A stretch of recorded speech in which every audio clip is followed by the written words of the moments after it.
अस्सलाम वालेकुम dear students. आज के लेक्चर में हमने प्री एलिज़ाबेथन लिटरेचर को डिस्कस करना है। प्री एलिज़ाबेथन लिटरेचर को डिस्कस करने के लिए हमें दो चीज़ों को यहाँ पर फोकस करना होगा कि एक तो यहाँ पर एज ऑफ रिवाइवल था और एज ऑफ रिवाइवल में बहुत सारी चीज़ें हो रही थी पॉलिटिकली, रिलीजियसली और रेनेसांस, ह्यूमनिज़म, ये सब कुछ हम ऑलरेडी कवर कर चुके हैं अपने प्रीवियस लेक्चर्स में। तो प्री एलिज़ाबेथन जो लिटरेचर है जिसको हम अर्ली ट्यूडर लिटरेचर को भी कहते हैं, ये एक प्रिपरेशन था, एक ग्राउंड थी अपकमिंग एक ग्रेटेस्ट एज, जिसमें से फिर हमारे पास मार्लो, शेक्सपियर, स्पेंसर, बैकन, ये सारे आते हैं। तो यहाँ पर हम दो चीज़ों को डेफिनेटली डिस्कस करेंगे प्री एलिज़ाबेथन लिटरेचर में। एक को डिस्कस करेंगे पोइट्री को और एक में डिस्कस करेंगे हम प्रोज़ को। अब प्रोज़ में फिर मुख्तलिफ़ किस्म की चीज़ें हमारे पास आती है, पोइट्री में भी। लेकिन जो प्रोज़ है, प्रोज़ का जो एरिया है, उसमें हमारे पास फिर डिफरेंट इसी दौर में डिफरेंट राइटर्स आते हैं और इसमें हमारे पास not only the prose, the simple plain prose writers आते हैं, बट इसमें एजुकेशनिस्ट भी आते हैं और इसमें ट्रांसलेटर्स भी आते हैं। कि प्रोज़ के अलावा हमारे पास यहाँ पर हम लिख लेते हैं कि प्रोज़ के अलावा एजुकेशनिस्ट जिन्होंने एजुकेशंस के बारे में एजुकेशनिस्ट भी थे और साथ साथ ट्रांसलेटर्स वो आ रहे थे। तो हम इन चीज़ों को डिस्कस करेंगे। पोइट्री को भी हम डिस्कस करेंगे। पोइट्री में जो सबसे पहले अगर हम बात करते हैं तो पोइट्री जो है इन 1557 appeared the first fruit of the Renaissance in the famous collection of song and sonnet। जो सबसे पहले जो songs and sonnets जो सामने आई थी, कब आई थी? इन 1557 में। और ये किसने प्रोड्यूस की थी? ये प्रोड्यूस की थी यहाँ पर वाइट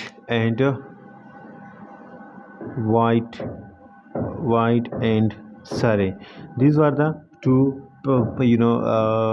इंडिविजुअल्स, दो बंदे थे ये, एक वाइट था एंड सरे था और सम अदर्स। और उन्होंने क्या किया था कि एक काम को प्रोड्यूस किया था जिसको हम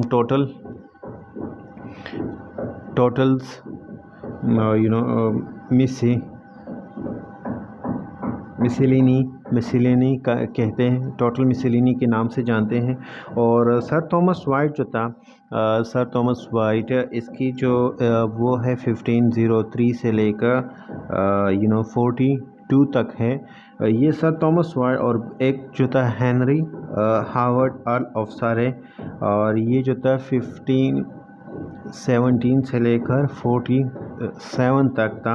सो द टू कोर्टली मेकर, ये जो दो पोइट्स थे, the court of the Henry the eight के कोर्ट पोइट्स से वर डिफरेंट, ये बहुत ज़्यादा इन्फ्लुएंस हुए थे, इटालियन रेनेसांस थे। और ये वो इटालियन पैशनेट लव और उसके जो रेनेसांस में रेनेसांस का जो स्पिरिट था वो उन्होंने अपनी लाइफ में इंजेक्ट कर दिया था। और इंग्लिश किस तरह से इंग्लिश पोइट्री में वो लोग एक जो इटली का जो पैशनेट ऑफ लव था पोइट्री में, जो हमने पेट्रार्क में पढ़ा था, जिसको हम सोनेट कहते हैं, जिस वर्स फॉर्म को हम सोनेट कहा जाते थे, जो पेट्रार्क ने इंट्रोड्यूस करवाया था, उसको लेकर आए थे। और जो सोनेट थे, लेकिन यहाँ पर जो पेट्रार्क के जो सोनेट्स थे वो consisting of the 14 lines divided into 2 groups, 8 and 6। लेकिन और इसकी जो राइमिंग थी, जो पेट्रार्कन, यहाँ पर मैं लिख लेता हूँ कि उन्होंने सोनेट्स तो उन्होंने भी प्रोड्यूस किया था, पेट्रार्कन सोनेट्स। अब इसमें हमारे पास क्या होता था? इसमें हमारे पास 8 लाइन्स, 8 + 6, जिसको हम कहते हैं ऑक्टेव, जिसको हमने नाम दिया था ऑक्टेव, और ऑक्टेव एंड सेसेट। इसको इस तरह से डिवाइड किया था। और इसकी जो राइमिंग थी, इसमें राइमिंग थी ए बी एंड ए और ए बी ए, इस तरह से इसकी राइमिंग हुआ करती थी। और सेसेट की जो राइमिंग थी, इसकी राइमिंग ये थी, और सेसेट की जो राइमिंग थी वो थी हमारे पास सी डी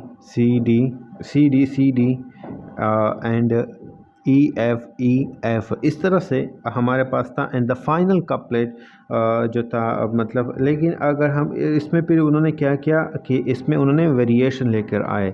सरे ने इस फॉर्म को मॉडिफाई किया, modify the form into 3 quatrain 4 with the different rhyme. अब इसमें क्या किया कि उसने सरे ने इसको मॉडिफाई किया और इसमें से 3 क्वार्ट्रेन लेकर आए, 3 क्वार्ट्रेन। ये विद द डिफरेंट कि हमारे पास क्या आया, क्वार्ट्रेन। अब क्वार्ट्रेन क्या है, 4 लाइन स्टेंजा को कहते हैं। अब इसमें 3 quatrain means 3 plus quatrain means 4, 12 lines तो ये बने हमारे पास। जिसमें जो राइमिंग स्कीम थी वो सर ने क्या किया, वो मॉडिफाई किया था। और इसमें A B C D E F and final couplet जो था, जिसमें जो लास्ट 2 लाइन्स जिसमें ऐड होते थे उसमें हम जी को ऐड कर सकते थे। तो ये जो एक राइमिंग स्कीम था। एंड द फॉर्म जो था, ये form established by Surrey was later adopted by Shakespeare, and some has come to be called Shakespearean sonnet। फिर बाद में इसको शेक्सपियरियन सोनेट भी इससे, लेकिन इसका जो बुनियाद थी इसने टोटल मिसलिनियस में रखी गई थी वाइट एंड सरे ने। और ये सोनेट जो थी, the sonnets it's highly conventional and strict technique provided to this reformer of the English poetry just to discipline they needed and called for all their craftsmanship। तो थॉमस एंड वाइट सरे का जो था वो एक बहुत ही अहम किरदार है लिटरेचर को प्रोड्यूस करने में। उसके अलावा उनकी जो सबसे जो अहम चीज़ थी, उन्होंने ब्लैंक वर्सेस को इंट्रोड्यूस करवाया था। क्योंकि ये quote it contain the work of so called courtly maker या कॉर्ड पोइट थे। और उन्होंने क्या किया था कि उन्होंने इस तरह से ये सोनेट वगैरह लव के पोम को चढ़ा था। So being together they wrote anonymous sonnets model upon the Italian, जिस तरह से भी मैंने डिस्कस किया इंट्रोड्यूसिंग, उन्होंने एक न्यू वर्ड्स को इंट्रोड्यूस किया। ऑल द वेरी डिफ़िकल्ट था क्योंकि न्यू फॉर्म था, but a favourite ever since with English poet. और इस तरह से सारे ने सारे is noted not for any special word और originality of his poems, but उसकी जो ट्रांसलेशन थी, इसके अलावा उन्होंने ट्रांसलेशन की थी 2 बुक्स ऑफ द वर्जिल की, a strange metre and the strange metre translation the strange metre जो था was in the blank words. उन्होंने जो एक ट्रांसलेशन की थी वर्जिल की बुक की, वर्जिल की बुक की, एक वर्जिल की बुक थी स्ट्रेंज मीटर, और वो जो था वो बुक ब्लैंक वर्स में लिखी गई थी, ब्लैंक वर्स में लिखी गई थी। तो इस तरह से जो ब्लैंक वर्स जो था द स्ट्रेंज ब्लैंक वर्स में थी, और which had never ever before appeared in English. So उनका जो चीफ वर्क है इन दोनों बंदों का, ये is to introduce the sonnet and blank verse. तो इन दोनों ने क्या किया था कि इन दोनों ने 2 चीज़ें इंट्रोड्यूस करवा दी थी। एक तो सोनेट, इंग्लिश सोनेट, जिसको हम बाद में शेक्सपियरियन सोनेट्स कहते हैं, और दूसरा जो था वो ब्लैंक वर्स था, ब्लैंक वर्स। इन्होंने ब्लैंक वर्स, जिस फिर बाद में शेक्सपियर एंड मार्लो ने इसको परफेक्शन की हद तक लेके गए थे। तो इन दोनों का ये जो काम था ये बहुत ही ज़्यादा बेहतरीन काम था। ये ब्लैंक वर्स फिर आगे मिल्टन, मार्लो और बहुत से राइटर्स अपने काम में फॉलो करते हैं।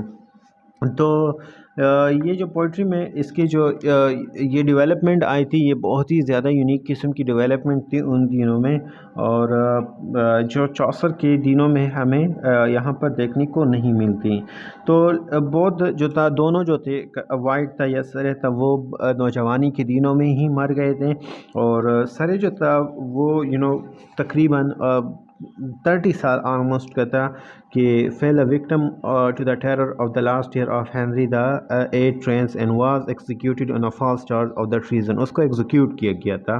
और उसके जो द पोएम्स थे, the poems of both are sweet and graceful, और उसके मीन्स जो उसके जो पोएम्स थे वो बहुत ही ग्रेसफुल पोएट्स थे। अब इन दोनों के दरमियान the chief difference between them ये था कि वाइट के लिरिक्स जो थे ये बहुत ही ज़्यादा फ्रैंक थे and manly in tone with nothing of mind, with nothing of the teamed self abasement of the conventional lover। और सारी जो था ये बहुत ही एलेजिक मूड में था और एलेजिक मूड में अपनी पोइट्री करता था और उसकी जो mark by his love of nature. तो ये काम जो था ये बहुत ही ज़्यादा बेहतरीन काम था उन दिनों में। इसके अलावा अगर हम प्रोस को देखते हैं so the considering the prose of this time we must remember that as in poetry we are dealing with the period of transition. ये इस पीरियड को हम ट्रांजिशंस का पीरियड भी कहते हैं, जिसको हम मिडीवल पहले हमने मिडीवल को स्टडी किया। Medieval through the early English renaissance के एक ट्रांजिशन लेकर आया, renaissance from medieval to the modern age में। और इस तरह से फिर ये मॉडर्न जो एलिमेंट्स रेनेसांस के ये क्वीन एलिज़ाबेथ के दौर में कल्टिवेट हो गए मज़ीद। लेकिन जो development of the early renaissance prose है वो bound with the work of the humanist scholars of the Greek Latin, and who were fired with zeal to disseminate classical culture, to impart literary ideals of the Greek and Latins। So ये जो था generally to adopt English to Latin grammar and the syntax। तो pros में हम simply अगर हम बात करते हैं तो यहाँ पर जो एक प्रोज राइटर है हमारे पास जिसको हम मार्लो का एक काम था, मॉर्ले मोटे दी ऑथर। ये एक वर्क था वो प्रोज में लिखा गया था, प्रोज में। और ये मिडीवल आउटलुक में था, प्रोज वर्क था बट ये मिडीवल आउटलुक में था, क्योंकि पोइट्री में चेंज आ रही थी, ड्रामा में चेंज आ रही थी, लेकिन अभी तक जो मॉडल था प्रोज का उसकी आउटलुक अभी तक वो मिडीवल आउटलुक में थी। प्रॉपर जो प्रोज राइटर है वो फिर हमें फिर बैकन के साथ ही मिलता है। सो ये एक look backward and not forward.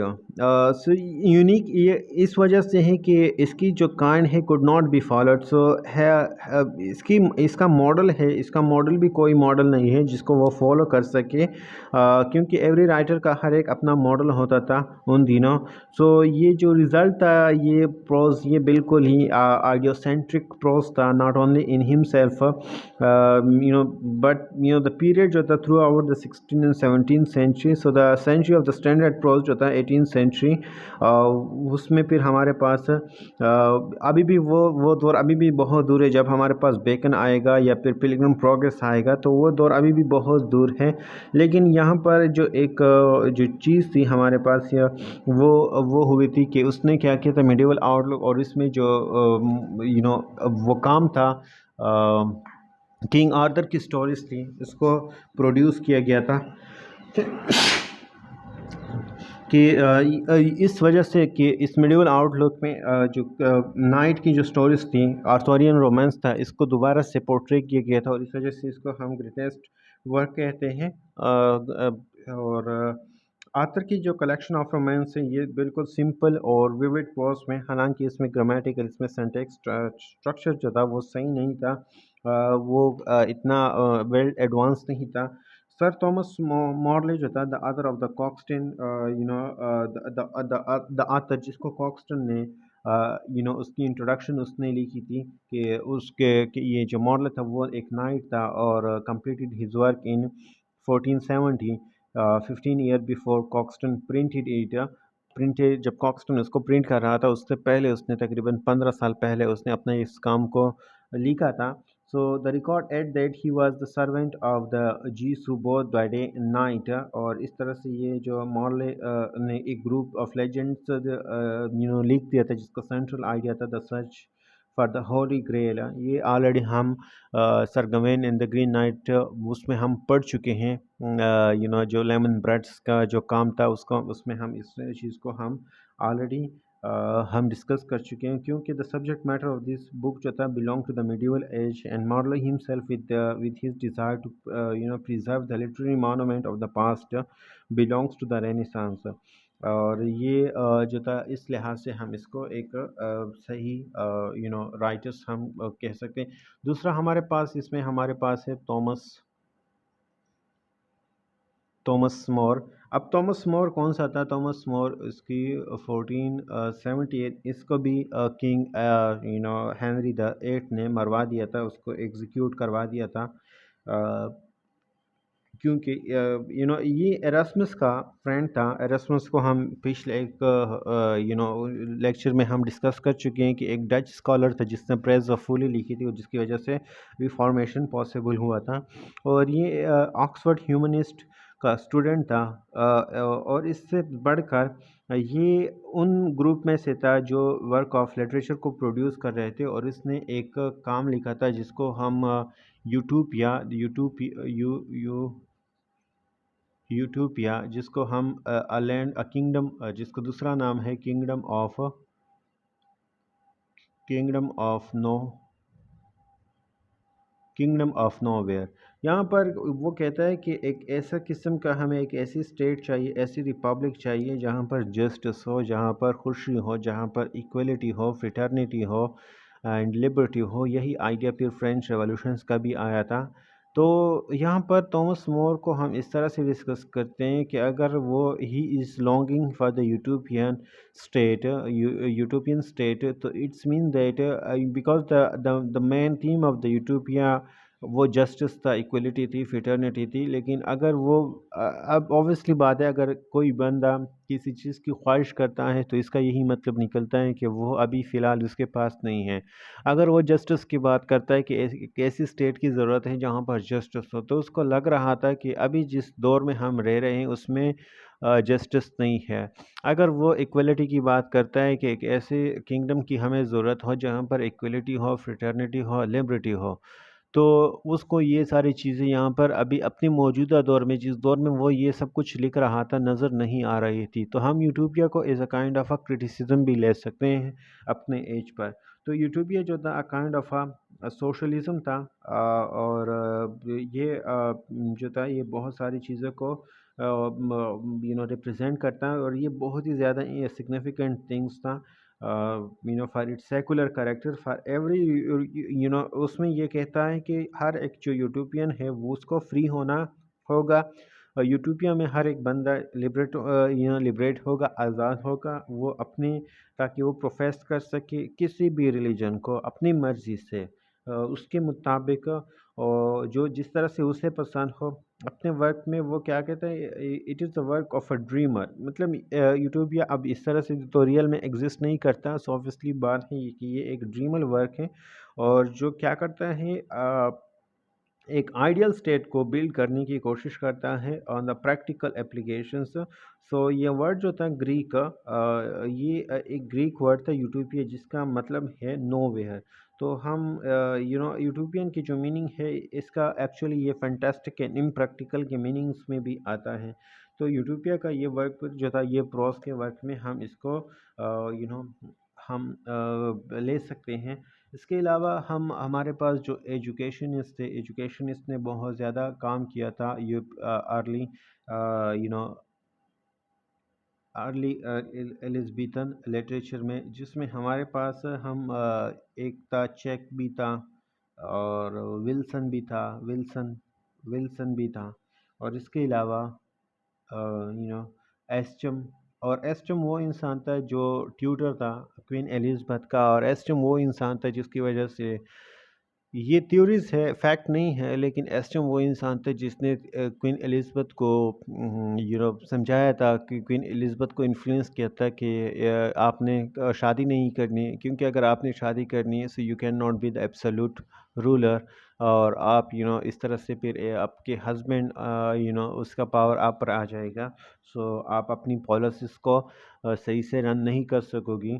एक वजह ये भी थी क्वीन एलिज़ाबेथ की कि उन्होंने शादी नहीं की थी। और भी बहुत ज़्यादा वजूहात थी जिसके बारे में ये जो रूमर्स हैं फैलाए जाते हैं। अब इसमें सच्चाई है या नहीं, लेकिन डिफरेंट क्रिटिक्स डिफरेंट चीज़ें लिखती हैं कि उसको बचपन में मोलेस्ट किया गया था बाय एन एडमिरल जर्नल, जब उसकी 12 साल 13 साल उम्र थी, इस वजह से। और दूसरा जो चाइल्ड लेबर होता है after marriage, when female is going to get birth to the child, तो वहाँ पर जो चाइल्ड लेबर होता है वो इससे डरती थी। एंड सीइंग हर फादर के, उसने किस तरह से अपनी माँ, उसकी माँ के साथ सलूक किया था, किस तरह से उसके फादर ने उसकी माँ को मार दिया था। तो ये एक हॉरर, एक मेंटल इमेज क्वीन एलिज़ाबेथ के माइंड में आया था। और ये सब कुछ एस्टम की वजह से पॉसिबल हुआ था। तो ये एस्टम जो था उसने स्कूल मास्टर्स था, उसने भी बहुत ज़्यादा किताबें लिखी थी। ये सर विल्सन जो था, सबसे पहले we are going to start sir John Cheke का, उसने एक बुक लिखी थी। इसने भी एक बुक लिखी थी जिसको हम कहते हैं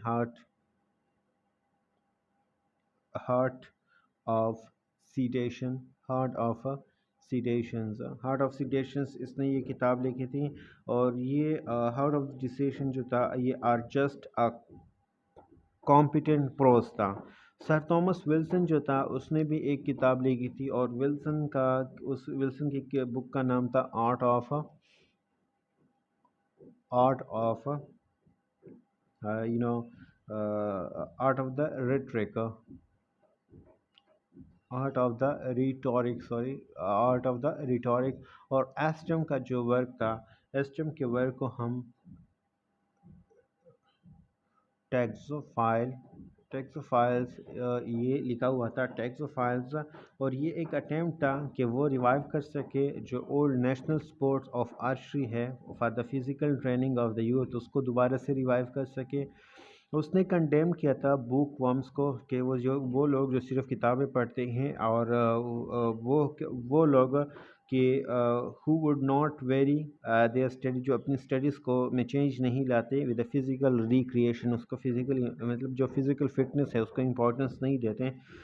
तो इस तरह से वो कहता है, एक जगह लिखता है कि but I say it is there for because I know as a little study get little learning and none at all.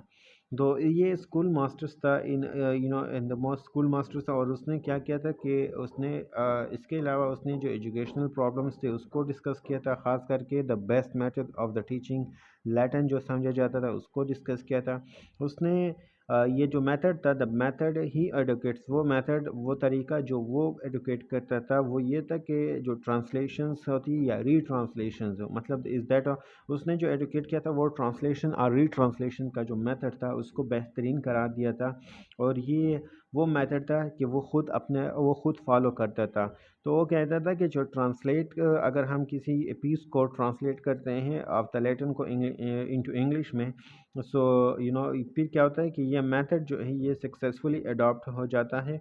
और इस तरह से फिर अडॉप्ट हो जाता है, और इस तरह से जो लर्निंग है एनी फॉरेन लैंग्वेज वो आसान हो जाती है। So the book is entertaining and being full of writer on experience.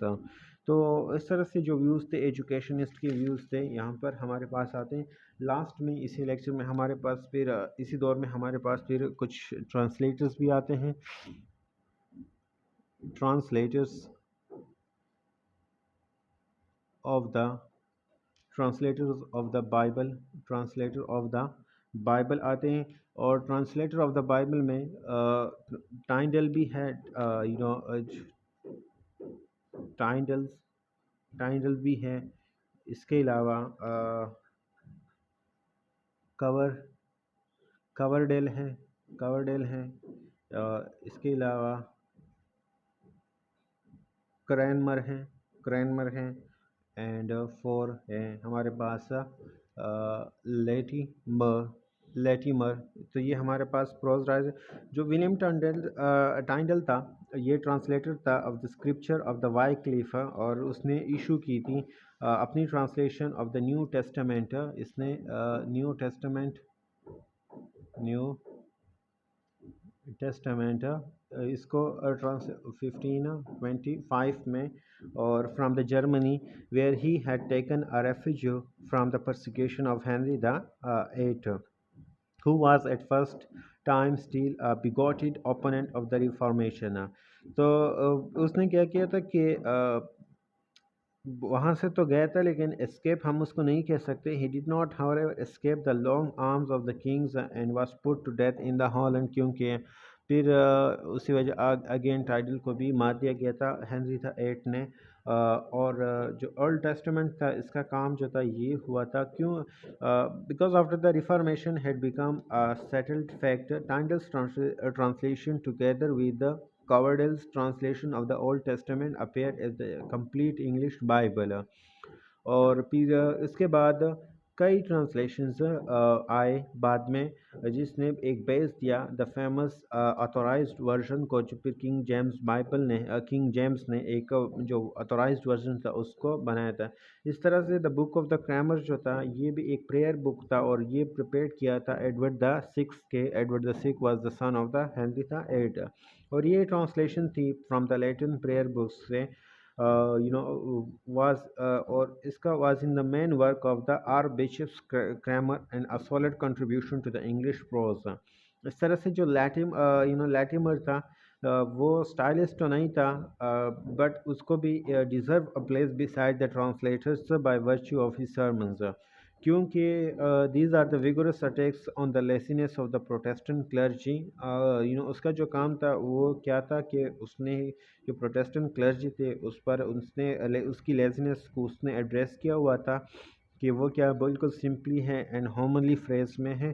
तो ये जो चीज़ें थी ये फिर ट्रांसलेशंस के काम में यहाँ पर आती हैं प्रोज में। So these are the pre Elizabethan literatures. In the next lectures we are going to study the Elizabethan poetry, in which we will be discussing Edmund Spenser, the first of the English poet after the complete poet of English after Geoffrey Chaucer. Geoffrey Chaucer was a part-time poet, but Edmund Spenser was a complete poet because his only profession is to do the poetry.